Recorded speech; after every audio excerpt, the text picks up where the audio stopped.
County in south-central Wisconsin, Jefferson County in southeast Wisconsin, Kenosha County in southeast Wisconsin, Milwaukee County in southeast Wisconsin, Racine County in southeast Wisconsin, Walworth County in southeast Wisconsin, Waukesha County in southeast Wisconsin, until 8:30 a.m. At 7:31 a.m., National Weather Service Doppler radar indicated a line of severe thunderstorms capable of producing destructive winds in excess of 70 miles an hour.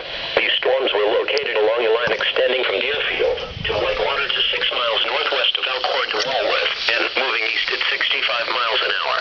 Locations impacted include Lake Mills, Jefferson, East Troy, Twin Lakes, Muckwonago, Camp Lake, Paddock Lake, Wind Lake, Union Grove, Wales, Muskego, Pleasant, Prairie, Sturtevant, Okauchee Lake, Delafield, Franklin, downtown Waukesha, downtown Kenosha, and New Berlin.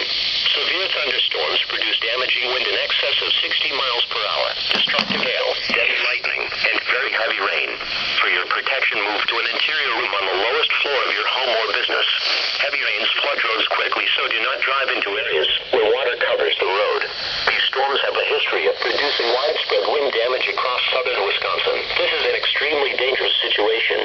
Seek shelter now inside a sturdy structure and